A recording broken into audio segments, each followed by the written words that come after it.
a Hong Kong-based LinkedIn trainer, an SME marketing consultant, 30+ years international advertising agency, sales, marketing, consultancy experience. He helps growing companies to tell their story in a clear, powerful way. Tagline is marketing that makes sense. And let's see what is his vision. Helping senior executives, business owners, and corporate teams. He has personally generated over 2.5 million HKD in revenue directly from LinkedIn. Who is that? Please put your hands together to welcome our guest of the day, the speaker of the day, Steve Bruce. Welcome, Steve. Hello, welcome. Okay, so just give me a second to get all sorted out here. So we're going to.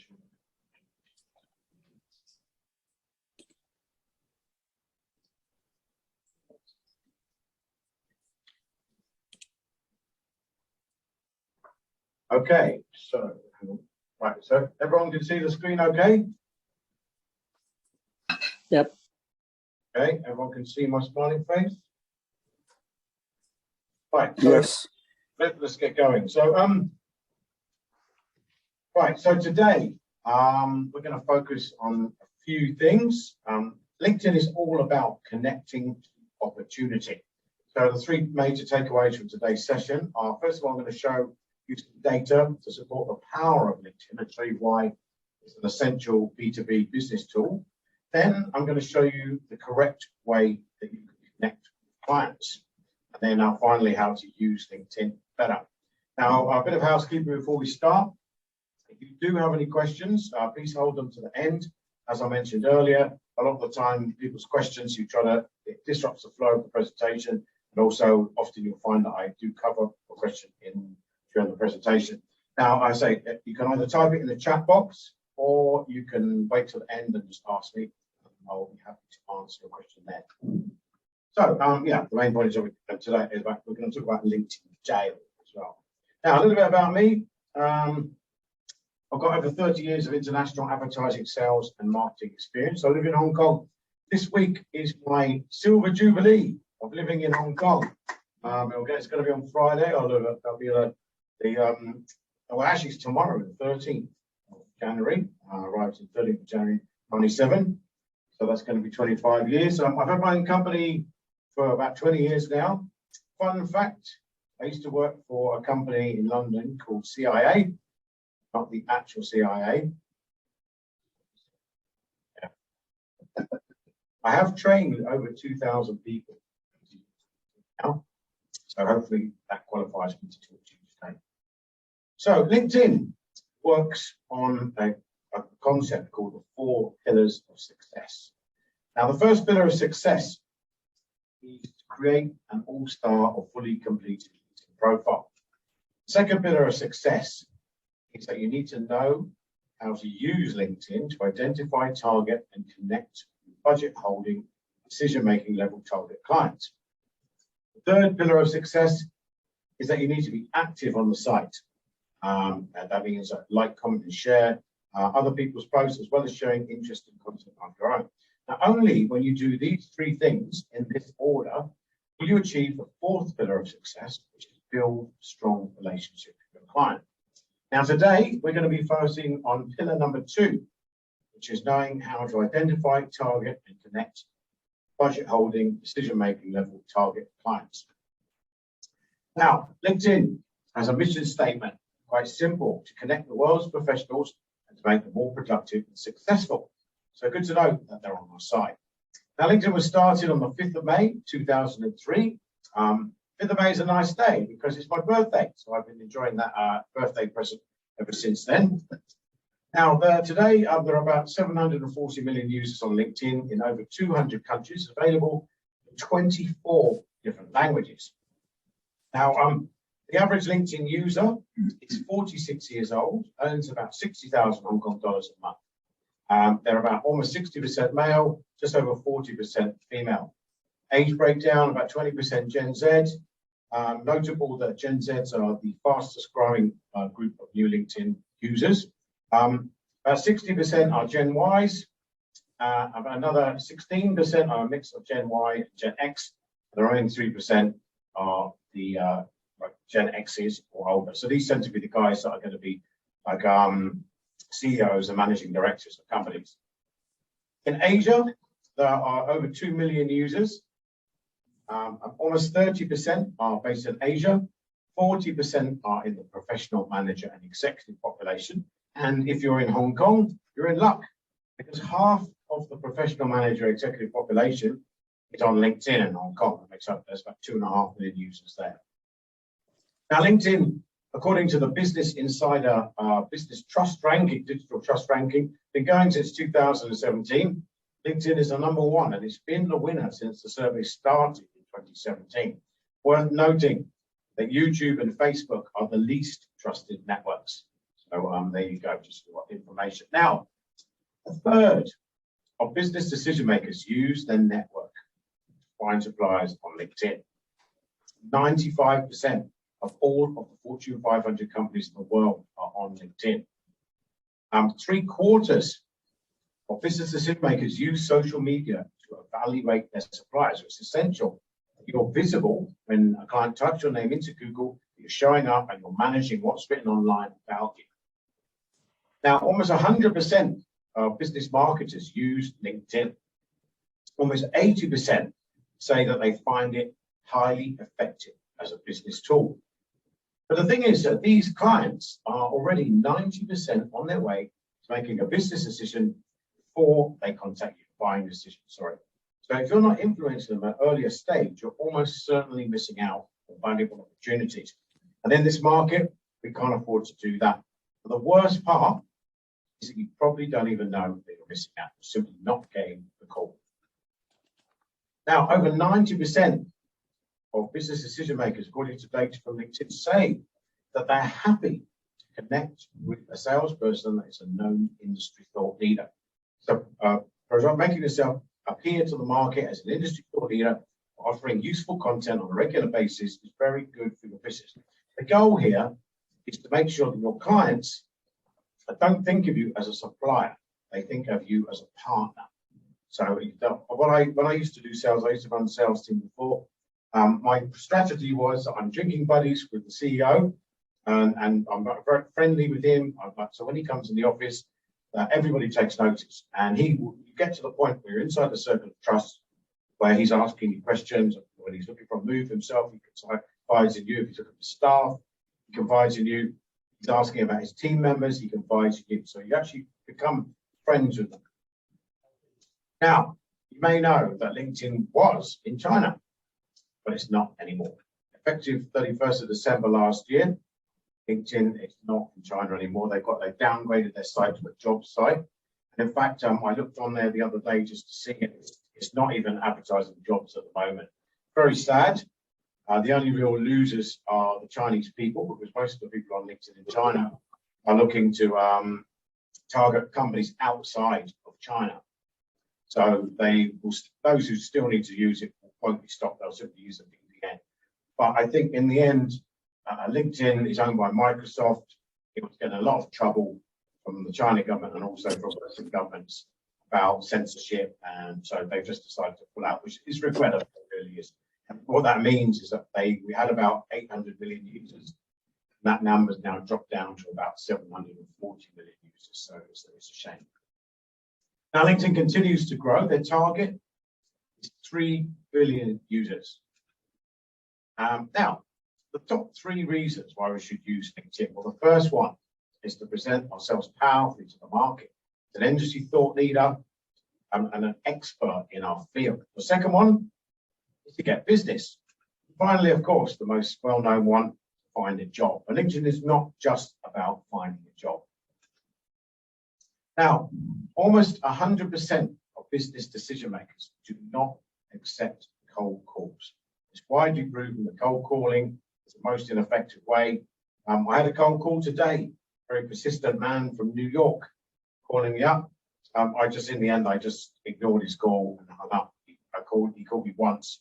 And I don't know how these guys make money. I really don't. this is such an inefficient and ineffective way of generating business leads. Now, almost 45% of business decision makers use their network to find suppliers. So if you're going to, and indeed in Asia, we do like to use our network. Think about it. If you want to find a photographer, you'll ask your friend, oh, who knows a good photographer? You would ask the Toastmasters network. If you want to get a website done, you're going to ask your network, who's worked with a website? Say if you knew one of your friends had a new website built recently, you're going to say, who did you work with? Were they any good? Can you refer me? We really love this style of doing business in Asia. It's definitely the Asian way. And that is how it's done on LinkedIn as well. People want to work with someone who's already known, liked, and trusted by the network. And the thing is, almost half of business decision makers will research suppliers on LinkedIn. Another half say that they will not do business, they will avoid doing business with people who don't have a strong LinkedIn profile. And to that point, one of my clients is PwC.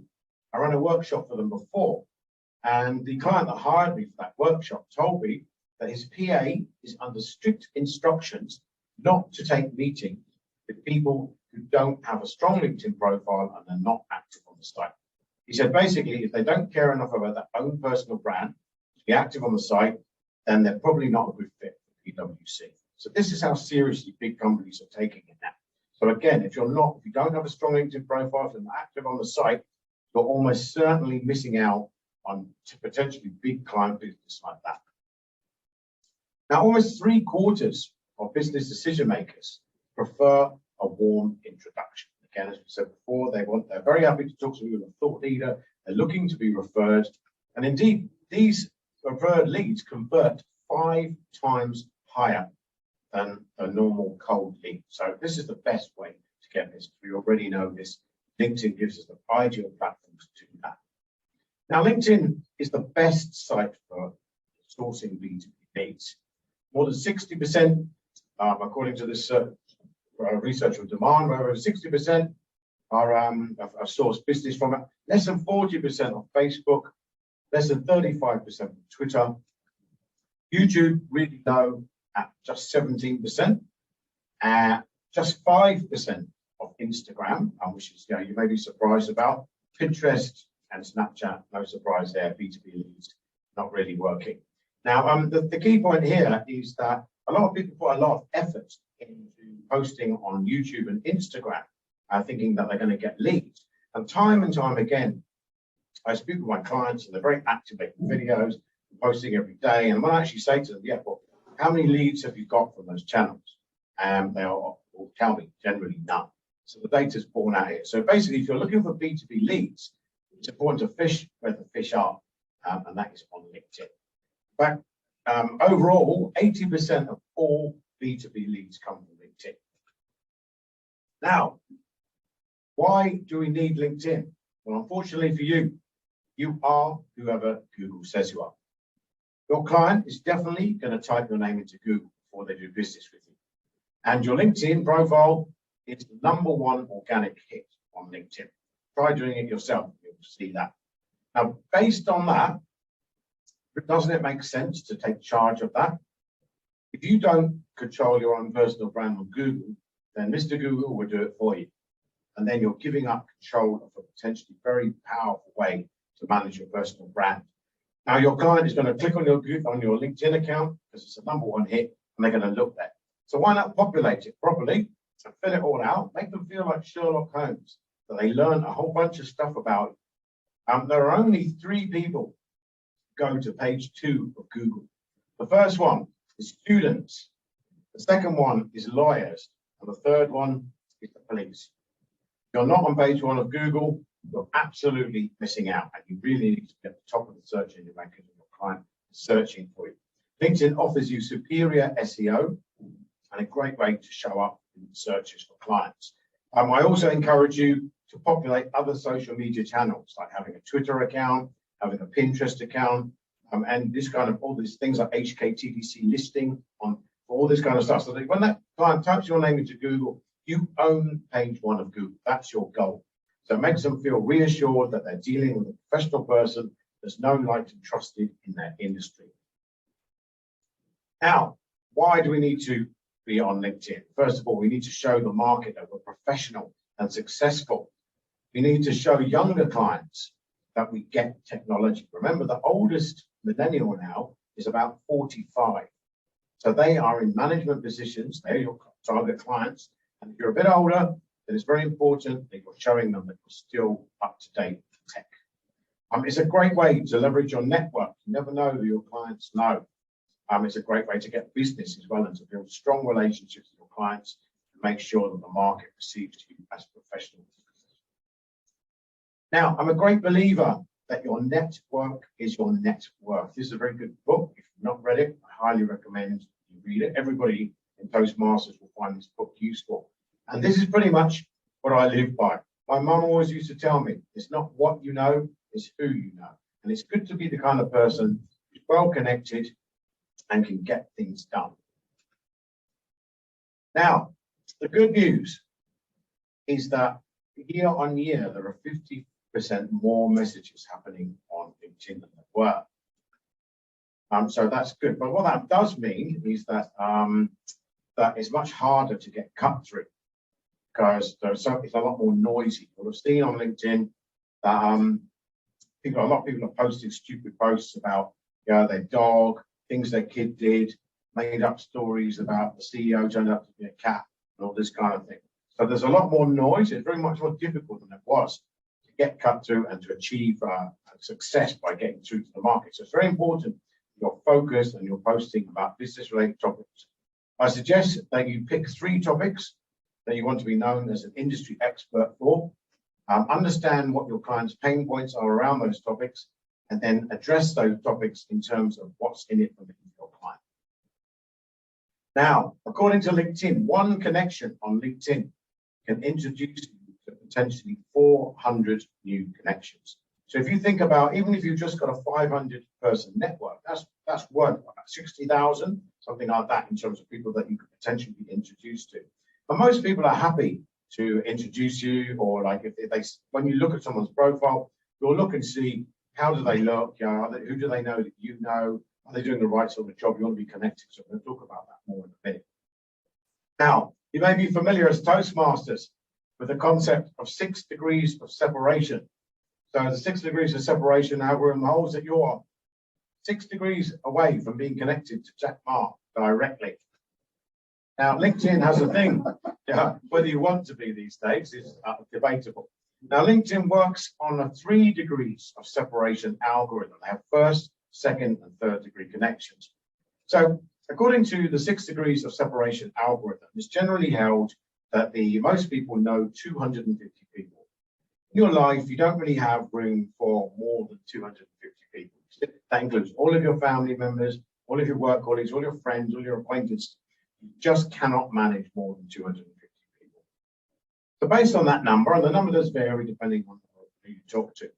So based on that number, let's say it's 250. The second degree connection, so that means your friends of friends, that means the person sitting next to you and you have access to 62,500 friends.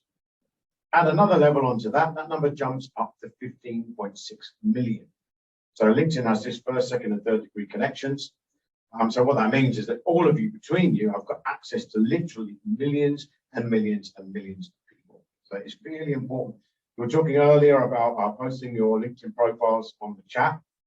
You really all should be connected to each other, and you should all be meeting up to find out what each other does, and in these difficult times, supporting each other's business by not just keeping them in mind, but actively thinking about 3 people I can refer to. Someone like how BNI works, they want you to actively refer people. And this is how we create good business. Now, how do we connect with a target client? So basically, what have I got here? What I did here, so this is an example. I typed marketing director into the search bar in LinkedIn just a second. Then I said by people, and then I selected just in Hong Kong.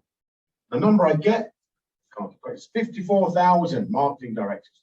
That means 54,000 people in Hong Kong who have marketing director in their work, in their job title. So you'll then go through there and you'll take a look and see who's there that's suitable for your industry, and you can narrow it down. The search, all the search function that LinkedIn offers is fantastic. And you can drill down you can search by specific companies if you want to find out. And then you can just start connecting with those people. Now, I did this as a fun experiment. I just looked up Gary Vaynerchuk. Some of you may be aware of that. Gary Vaynerchuk is a very famous entrepreneur, chairman of VaynerMedia. Now, he's got 4.8 million followers. But because of that, the LinkedIn algorithm has gone to work for me. Turns out we have 7 mutual connections. So I can then look at those 7 mutual connections, and I can see who are they. Would one of them be willing to make an introduction to Gary Vaynerchuk? I actually sent him a connection request. He hasn't accepted it yet, but he hasn't found out who I am. So another example, I was working with a client. Funny enough, they're just up the road from me, a company called Stratasys, the world's largest 3D printing company. And one of their clients was Tesla. So we said, right, okay, we want to find out about, identify the decision maker that we want to talk to at Tesla. So what I can see, if I look at the page here, is that there are 8.1 million followers, 42,000 employees, but there are 6 people that I went to school with who now work at Tesla. So again, it's a bit, so I go in there, I can have a look about that company there. I can just go in and I can say Tesla HR. Let's say I want to get a job at Tesla. So I type Tesla HR into the search box there. Here I can see Ricky is there. Now, Ricky prefers to be followed. Somebody was asking about that earlier. I've already explained about how to get past that. But what I can see with Ricky is that he doesn't have a headshot. But I can see he's got 23,000 followers. Of course, everybody wants to be his friend, right? But he's hiring. But I can see that we have 134 people in common. So what I'll do next is I will look at those 134 people. I'll look at his profile there. Again, this is what we do. Go to that drop-down menu there. We can connect with him here. Now, I can do that, and it says here, Ricky prefers to be followed. Well, sorry, Ricky, I'm going to connect with you anyway. I can send him a note. Now, this is the goal from tonight. Whenever you connect with someone, always, always, always send them a note. What I do is I use Word documents. I type them out. This one here, I say I work as an independent LinkedIn trainer in Hong Kong. Great to be connected to you here. And I have that spell checked, ready to go, and I do 5 of those every day. 25 a week, 100 a month, 300 a quarter. Your network starts to grow. So that's part 1. So off we go. Now, the other way I can get an introduction to Ricky is I can see who do I know that's connected to him already. And then I can pick one of those guys and see if there's anyone I know well enough to ask them to introduce them. It might be, if I know someone really well, I will simply call them up and say, like, for example, I know Teddy. I can say, hey, Teddy, I see you know Ricky at Tesla. And they'll go, yeah, I know. I say, can you give me his phone number and his email? And they'll go, sure, there you go. You can get it from me. I say, I don't know what you're talking about. Thank you. Bye-bye.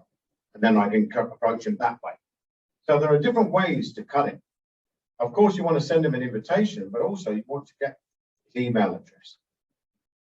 Now, of course, people will send you invitations. Now, I will look at these on a case-by-case basis. So I'm pro networking, but I don't accept invitations from anyone. I generally avoid insurance agents, real estate professionals, anyone selling like some crypto things or whatever like that. I'm sorry if you're a real estate professional, insurance agent, or a financial advisor as well. I avoid them. Now, because they just want to mine my network. It's taken me 20 years to build up my network in Hong Kong on LinkedIn, and I'm not about to just let anyone in there. So on the one hand, we want to be pro networking, but on the other hand, we don't want to just let anyone in. So sometimes you'll see on LinkedIn that some people call themselves lions. You'll see in their title that says LION. It's LinkedIn Online Networker. Now these people basically think that bigger is better, that they just want to have a giant network that's pretty useless. They'll accept a connection from anyone. I don't suggest you connect to these people. salespeople use, and I used to do this myself, so I know from experience, I will connect to a target client and then I will mine his connections. So say, for example, if I want to contact the CEO of UBS Bank, I will connect with him. And once I've got his connection in there, I will then go to all his connections and I'll say, hey, I noticed we're both connected to the CEO, and then I'll connect with them as well. So this is what salespeople do. So you can use that as a tool yourself, but again, I don't like people doing it to me now. I'm not so much of a sales anymore. So in this case, Jason has invited me to follow his page. I know Jason is a client of mine. So, okay, I will accept it. Paul, I connected to how many? 29 other people. I'll look at his profile and I'll see, is he worth to connect with? I'll do it on a case by case basis. This one, it's a lady from China, not even in English. I doubt we can even communicate very well. Less interested to connect with her. Even though we've got 10 other people, I'll still take a look and I'll view it favorably. But I would also take care, especially these days. Now, Stefano, we only had how many? 3 other people in common. But why you should be pro networking? Stefano is my client now on that accepting his connection request. Don't throw the baby out of the bathwater, but at the same time, you do need to be mindful of who we're connecting with. Now, you can also see who you already know on LinkedIn. So there are some easy ways to build up a network. So what we can do is we go to our network there, and we can see it show more here. And we can actually look there, and it will tell us, you can, when you put your email address into LinkedIn, you should use your work email. One of the #1 crimes I find on LinkedIn is that people use their Gmail address as their primary email on LinkedIn. Now, this is the wrong way to do it.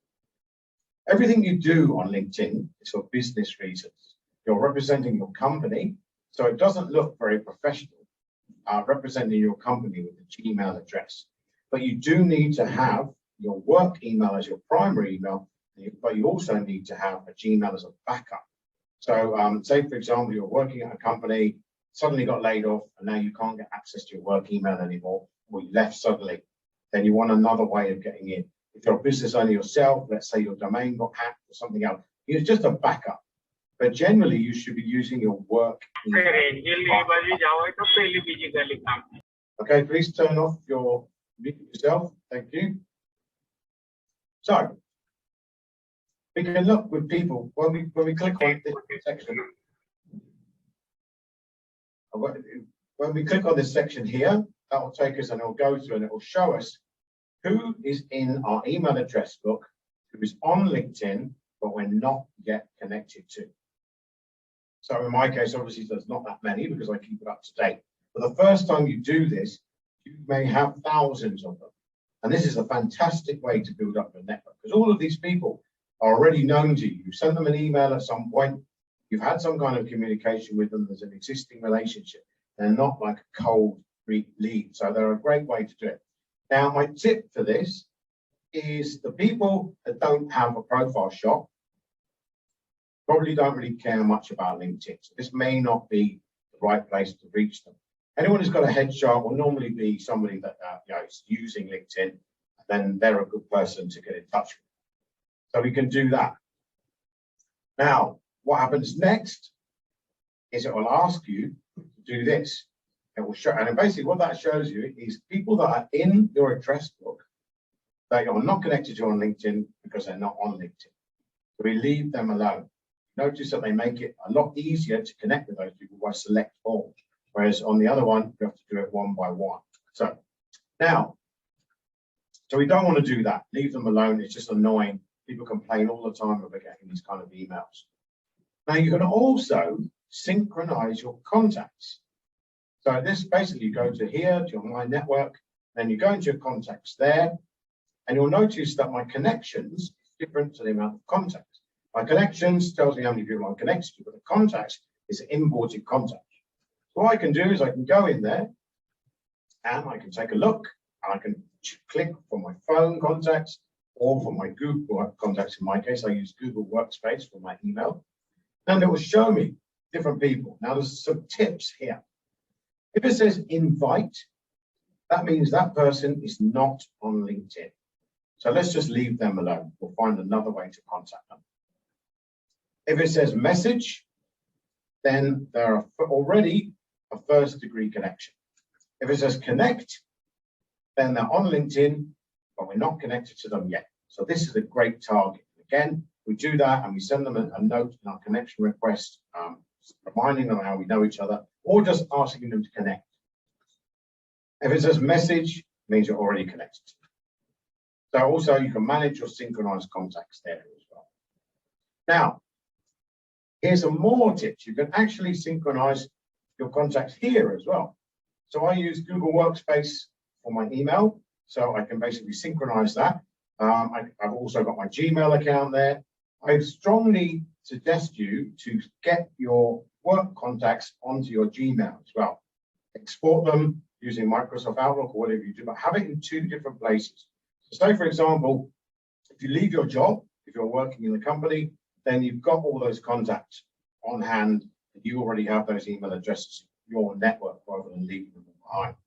Now, you can also synchronize Outlook personal and Outlook for work, but please note it's for Outlook.com only, which is the online version of Microsoft Outlook, not the Microsoft Outlook you're using in your office every day. Microsoft owns LinkedIn, and they have since 2016, but they've been very poor at integrating LinkedIn into Microsoft Office products. You notice that it's super easy to do it with Google. So Google and LinkedIn had a very long, passionate love affair, and they had to break up when Microsoft bought them. But they were so in bed with each other that even now it's still very easy to synchronize things to Google, but not easy to synchronize it to Microsoft. Now you can also synchronize your phone contacts using the mobile app. And the mobile app is actually the topic of another workshop that I have, which focuses on mobile app tips and tricks. The mobile app is fantastic, and there are lots of little known features on that you probably have no idea about, but it's a really useful tool, especially for us in Hong Kong where we're running around all the time. Now you can also synchronize your calendar. Now, again, if you're using Google Calendar as your main calendar, it's very easy to do, but you can also synchronize your phone calendar. Now, the reason that we do that is so that when we are going to have a meeting with somebody, LinkedIn will show us their profile of the person we're going to meet, even if we're not connected to them. So that's a really useful tool there as well. Now, when we're looking at LinkedIn, we want to find a reason to reach out to people. So here we'll go to our daily notifications, and we'll take a look at what's been going on in our network. Here we can see that I've been mentioned in a comment. Someone's like commented on a post that I'm active in already. So these are good reasons to reach out to somebody.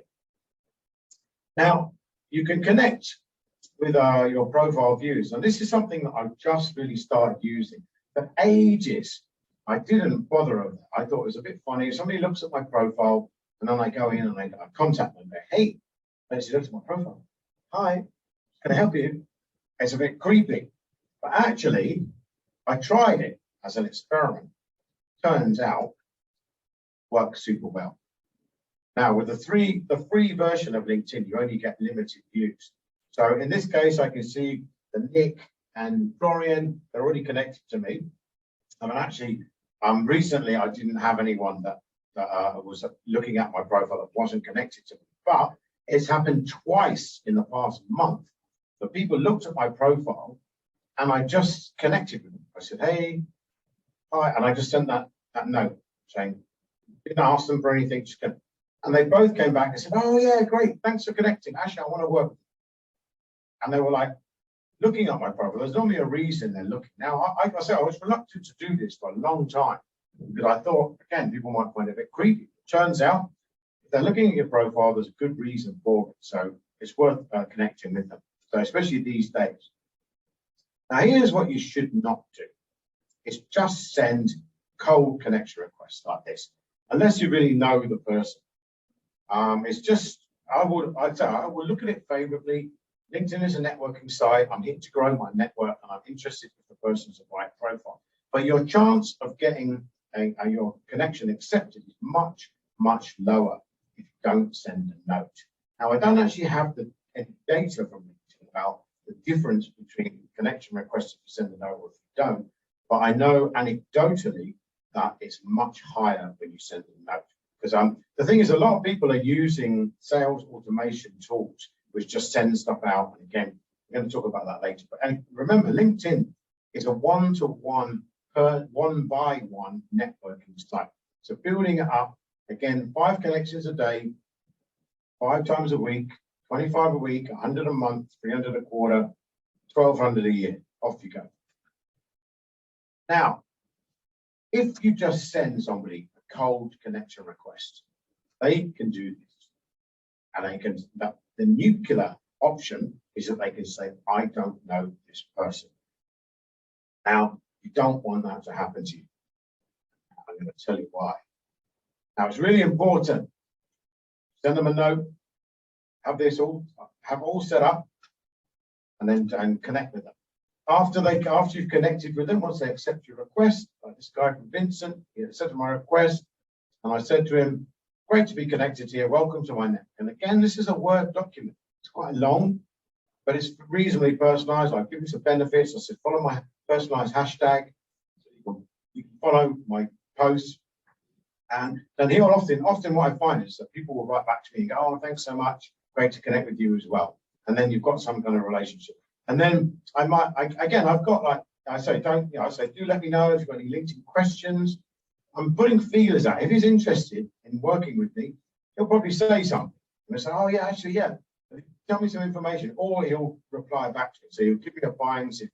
If he doesn't, then he's just in my network, and I'm going to warm him up over time by providing useful and interesting content on a consistent basis until he's ready to work with me, or he knows somebody who wants to work with me. I get a ton of referrals on LinkedIn, sometimes even from people that I've never met, but they just know me and they've heard of me doing LinkedIn stuff, and they refer me to their friend or their business contact to work together. So this is it works super well.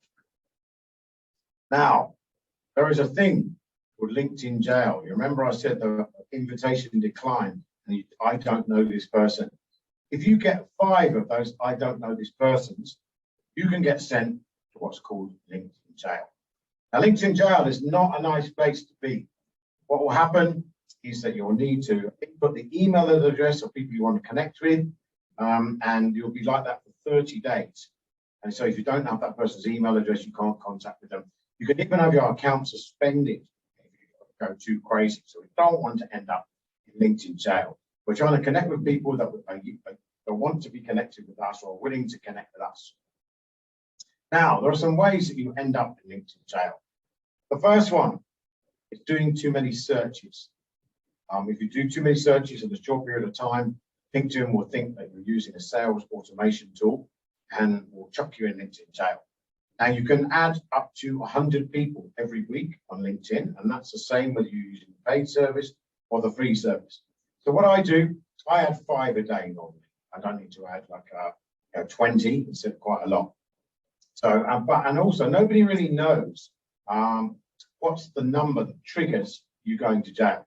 So, for example, even though you're allowed to add 100 people in a week, if you add 25 today, that might trigger the trap.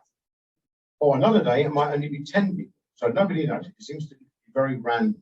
So it's better to keep that number lower so that you don't end up in LinkedIn jail. It's just really annoying, very restrictive to your activity. Now, also, if you're using a fake profile. Now, I've had people impersonate my company. Apparently, I've got an office in Barcelona and Australia at various times. Even a guy set himself up as me. And LinkedIn will act very swiftly about that. But if they suspect that you're using a fake profile, then they'll shut you down. Now, some salespeople will use a fake profile. They use it almost as a burner profile that they're prepared to get shut down if necessary. If you use sales automation tools or bots, LinkedIn really doesn't like these. A lot of people are doing it, and you really shouldn't. It's very bad practice, and it's ruining the site for everybody. No whole old man on LinkedIn. It's not a dating site. A lot of my female clients complain a lot about inappropriate approaches on LinkedIn. And LinkedIn will act very swiftly if you're reported for this. And the trouble is, you're ruining it for everyone. Earlier on today, I was reading an article about a lady, and she met a guy on a dating site on Bumble. And the guy, he was a bit too keen. He found her on LinkedIn, and he then started messaging her on LinkedIn, saying, connect with me. And when she didn't reply quickly, he was like, so you're ignoring me, huh? And she went to the media with it. And now the media's, like LinkedIn and the media are blowing up with this. Some people are saying, well, nothing wrong with that. He's a bit too keen, but he didn't do anything wrong. He wasn't inappropriate. You were on a dating site. He's just checking you out. And certainly I know I'm single. Plenty of girls check me out after I connect with them on a dating site on LinkedIn. They want to see who am I? But generally, let's not do dating on LinkedIn. It's not for that purpose. Now, a little known tip is using special characters in your headline. It's not allowed. This violates the user agreement, and you can have your account suspended for doing that. So don't use it. Also, don't put contact information in your headline as well. That's a really stupid way to end up in LinkedIn jail. And of course, don't be mean. So many people these days are keyboard warriors, especially they're a bit stressed out, working from home, people grumpier than normal. People say a lot of things online that they would not say to you if they were standing in front of your face. And they forget that you're not just saying it to that person, you're saying it to the whole market. All it takes is for one potential client to see that you're a bit grumpy and a bit aggressive. That's definitely going to put them off doing business with you. It doesn't present you in a professional way at all. Don't forget that anything you put on the internet is there forever. Of course, if LinkedIn thinks that your account has been compromised, they may shut it down as well. I've had this before with clients. LinkedIn is not particularly fond of people like me who upgrade people's profiles, and we've had it before where they thought the account had been hacked, and then we have to do a whole bunch of things like uploading proof of ID documents, an ID card, and a passport. We don't want to get into that. So generally keep your account secure and be careful. So these are some ways to end up in LinkedIn jail. Now, as I said, good to know, you can add 100 people a week. So again, I don't suggest you add so many as that, because it's difficult to keep up to date with when people are accepting your connection request. Because an important part of connecting with people is sending them a note in the connection request, but also sending a follow-up note to say, thanks for connecting. Let me know if you've got any questions or if I can help you in any way. And again, moving on from that, another one of my workshops is about social selling and how to generate leads. We go into that in more detail in that workshop.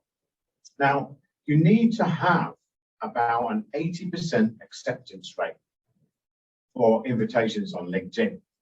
So if you're sending out too many and too many people are not accepting them, or even people are rejecting them and saying, I don't know this person, then you're going to get into trouble. So it's better to go less. Generally, it's going to be very hard for you to keep up with 100 connection requests every week, sending out connections and accepting them, manage them, as well as do your own existing work. Do not use sales automation software like these guys. LinkedIn really hates them. Now, the trouble is, it's a double-edged sword because they do work to some degree. Some of them are getting very clever with their AI. They know how to send the right amount of requests out, the right time of day, with a note, and they know that the AI is good. But if you get caught, your account will be shut down.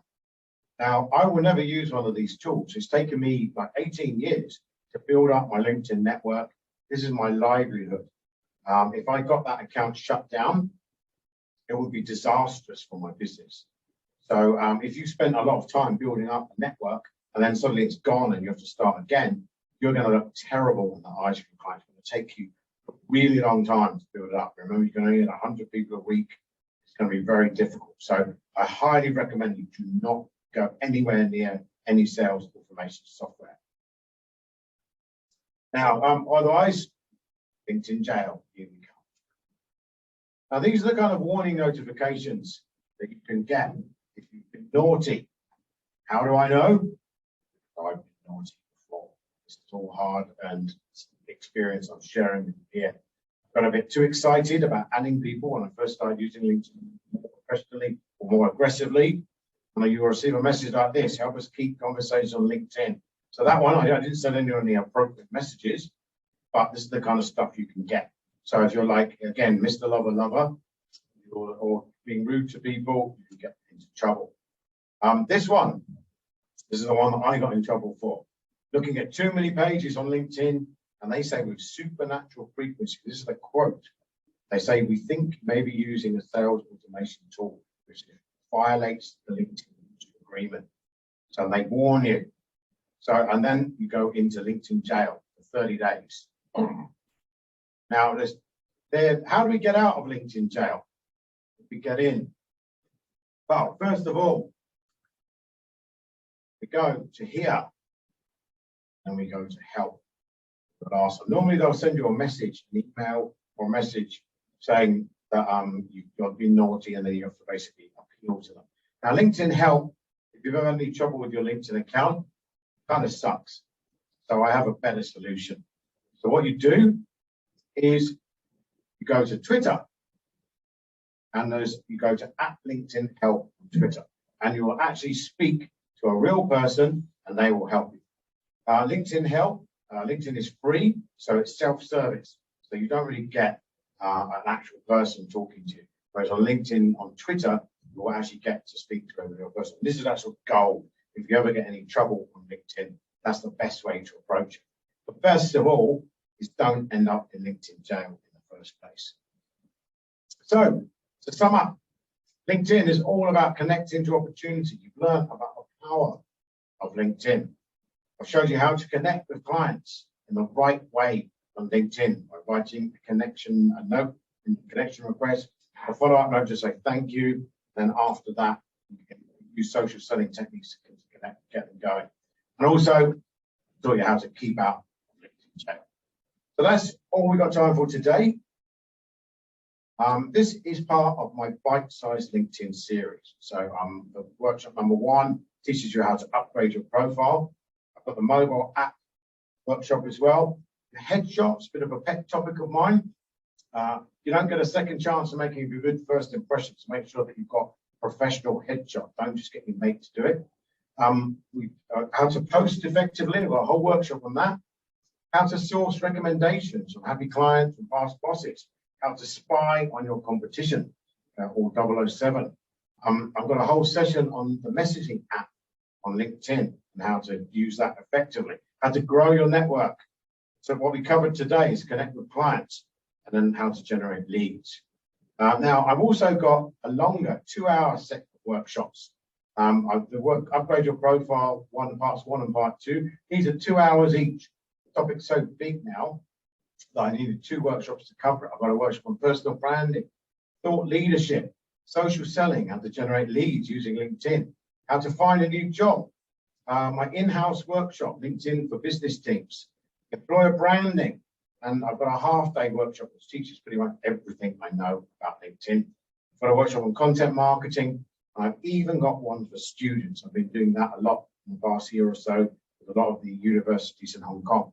So if you or your company would like me to run one of those workshops for your business or for your company, then please get in touch. I do charge for them, they're not free, and I can help you.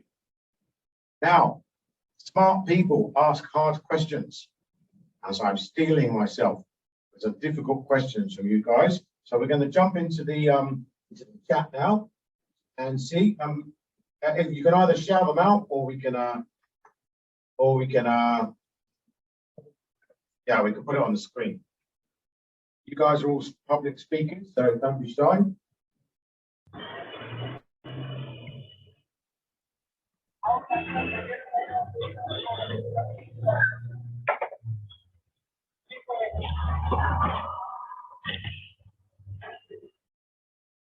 Hello.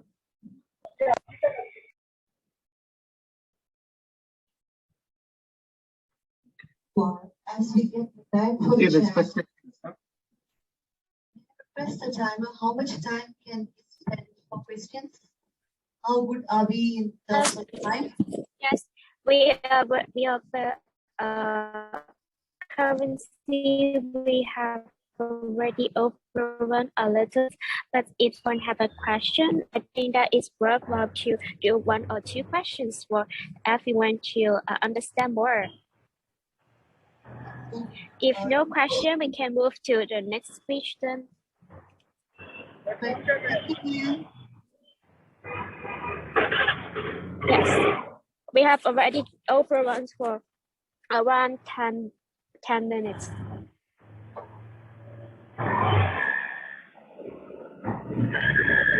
Okay, well, do you want to take some questions or you want to move on to the next part of your meeting? Is everybody in a rush, or if you have extra time? I know I went over a bit, I'm sorry for that, but like I want to give you guys as much value as I can as my time here. So tell me what you want to do. Okay, good. So I can see oh,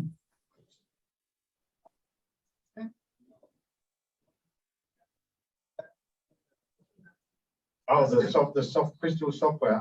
I just grabbed an image off the internet about that. So maybe one of them is not an actual what do you call it, sales automation tool. So I'm not going to comment on that.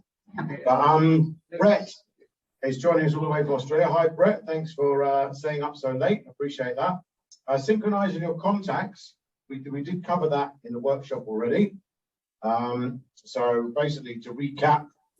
Let me see. Can I go back to my presentation? I'm not sure. Well, actually, no, I did cover that in the presentation, so I kind of want to keep on track there. Go down to the left-hand side, go to your contacts, go down to the left-hand side, halfway down, type in your email address, and then it will give you an option to do that. So, a couple more questions. Any? Yeah.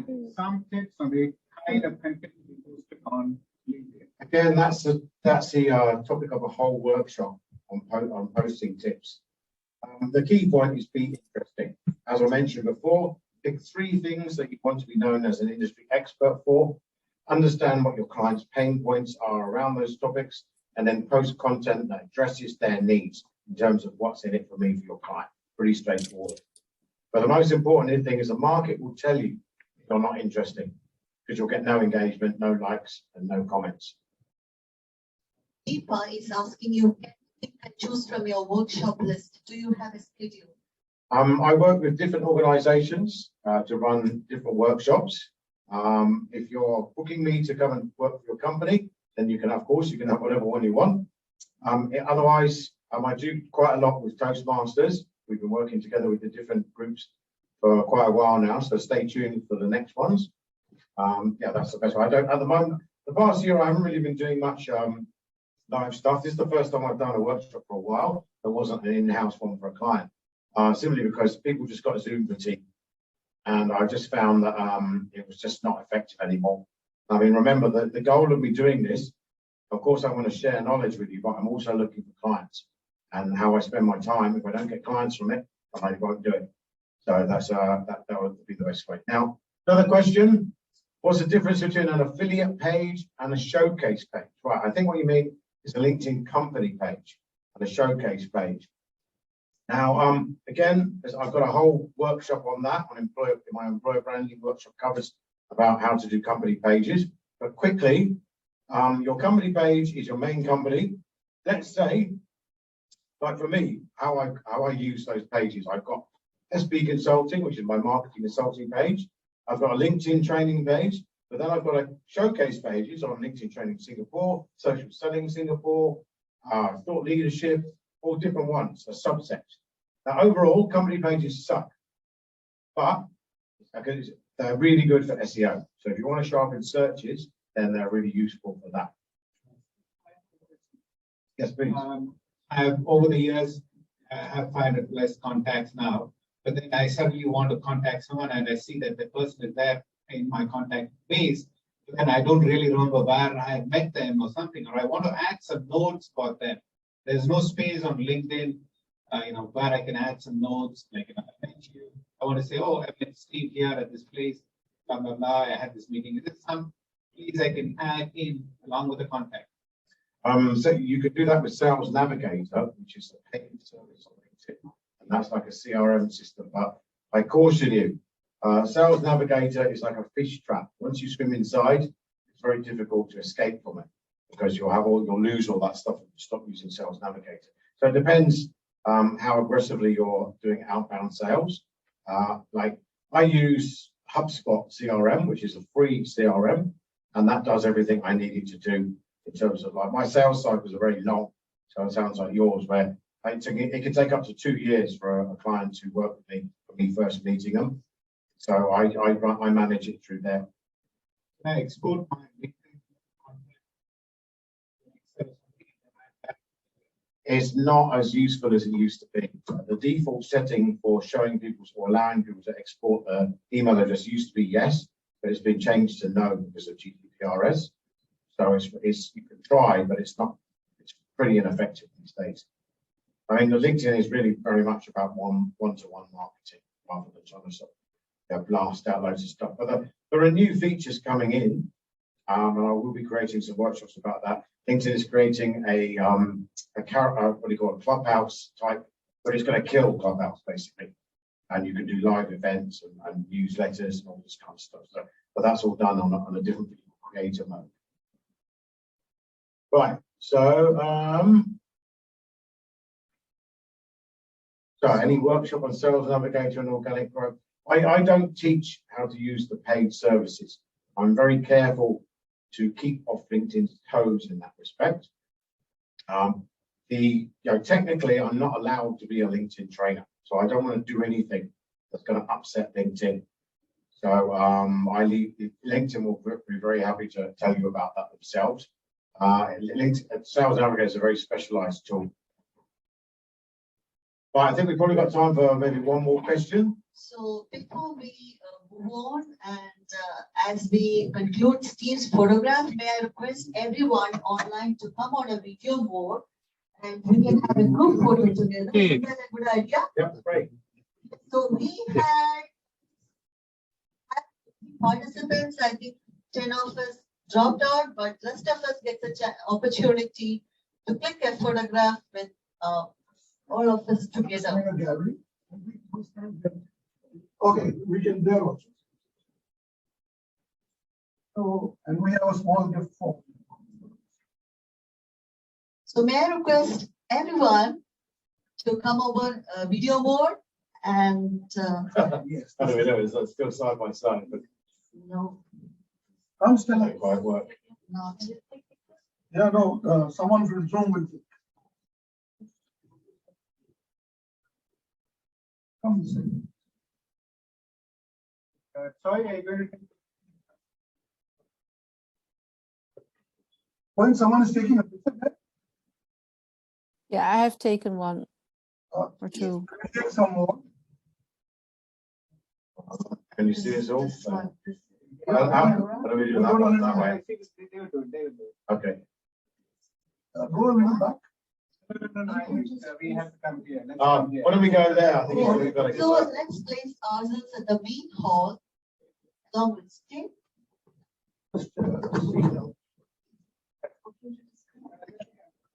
camera. Oh, there you go. Okay. Much better. And we have something. Thank you so much. There A you go. small Thank you so token of much. appreciation for Steve. And there we go. Are you ready for the photo? Smile and cheers.